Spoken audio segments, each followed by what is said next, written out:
Welcome back to another episode of my Friday the 13th The Game series. This is your source for all F13 news and more. It's been a couple of months since I've not made a video for you guys, so my apologies for that. I was in the process of moving to a new place and I've been working extremely hard on my Twitch channel.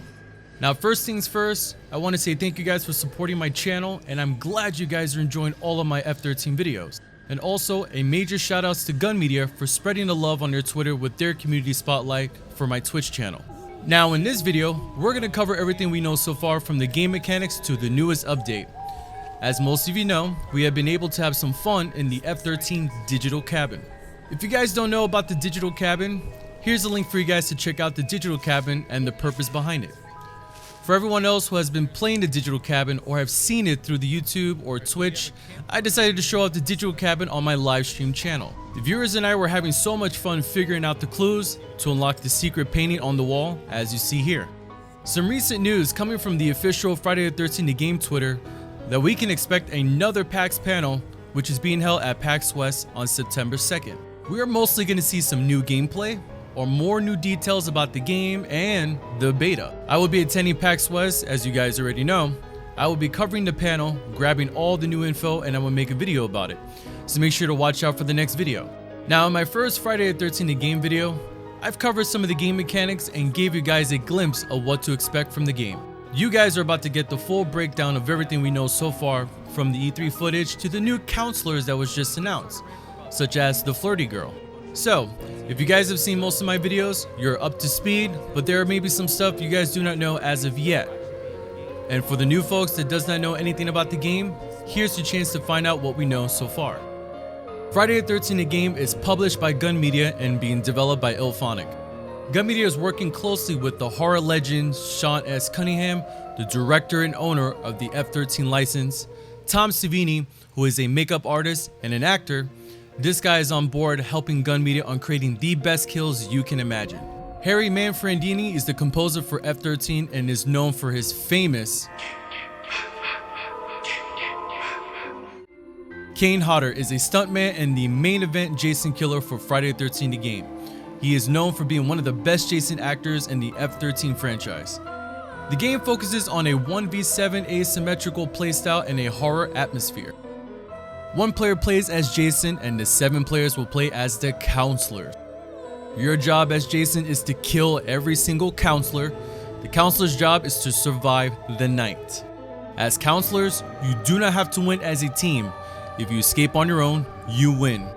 Gameplay usually takes around 15 to 20 minutes each match, and counselors will spawn in twos or by themselves depending on who you choose. With Jason's playstyle, he is a melee attacker. He can grab, and he has abilities to find counselors. Jason's abilities is Shift, Morph, Sense, and Rage.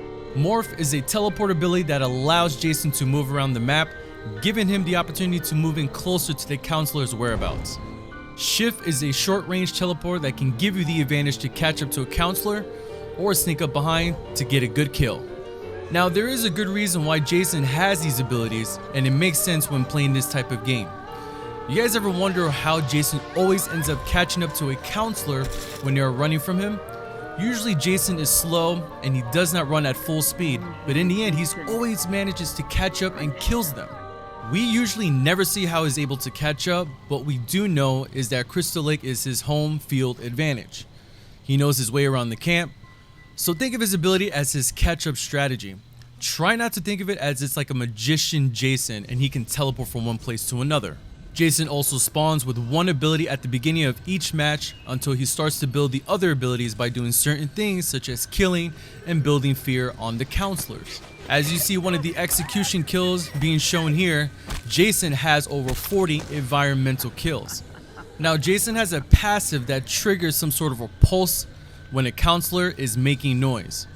If a counselor is running or making any noises, Jason's sound pulse will trigger and it will give him a better sense of where they are at. Now another ability Jason has is Sense. Sense gives Jason the ability to track any counselor that has fear triggered inside them. Sense can highlight cabins. If there is a counselor that has fear, or if you have enough Sense juice power, focuses on the counselor even more by giving the exact location at close range. With Sense, you have to use it wisely since you can run out of it if you're abusing it in one play.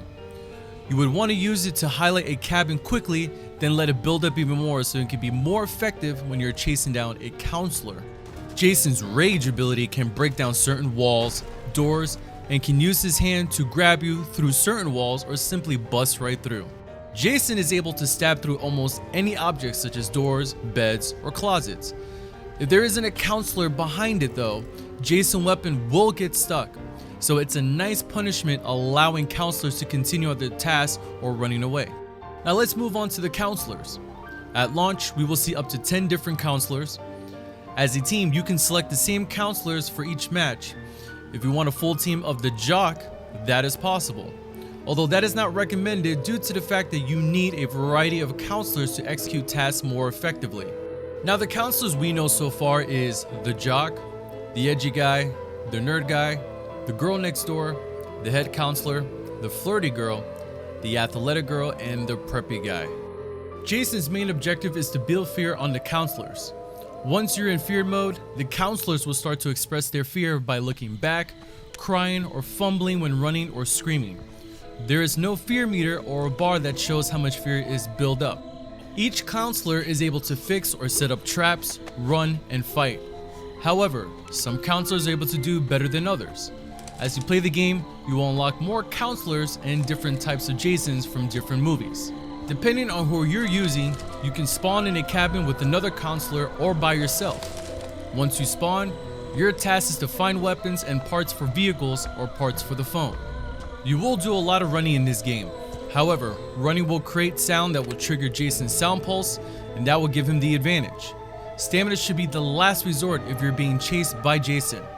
Not all counselors will have a ton of stamina, so be aware on who you're selecting because they may not have as much stamina to outrun Jason. But so far we can see the Athletic Girl and the Jock could have the most stamina. You must find parts to build the phone to call the cops. Once the phone has been built, you call, and according to the video shown here, the cops will arrive in 10 minutes. The cops will spawn at a random location, and this prevents Jason from teleporting to the cops.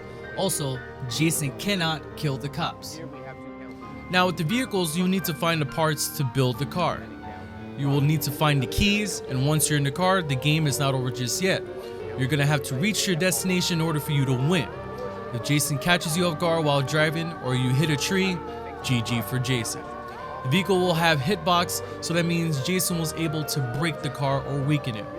And keep in mind, with the car it only holds 4 people and the boat only holds 2 people. Now here is some info on how fear can be triggered. Fear can be triggered by running in the woods, seeing Jason killing another counselor, or just being alone in the woods or in the cabin. To reduce your fear levels, you want to stay with other counselors, picking up weapons, or hiding under the bed, closet, or staying under the lights. So this is all that we know so far, and since PAX is right around the corner, we can expect some new gameplay and more info on the game. If you guys enjoyed the video, make sure to hit that sub button and give this video a like. Thank you guys for taking the time to watch this, and remember to stay out of the woods because you may never know if Jason will show up.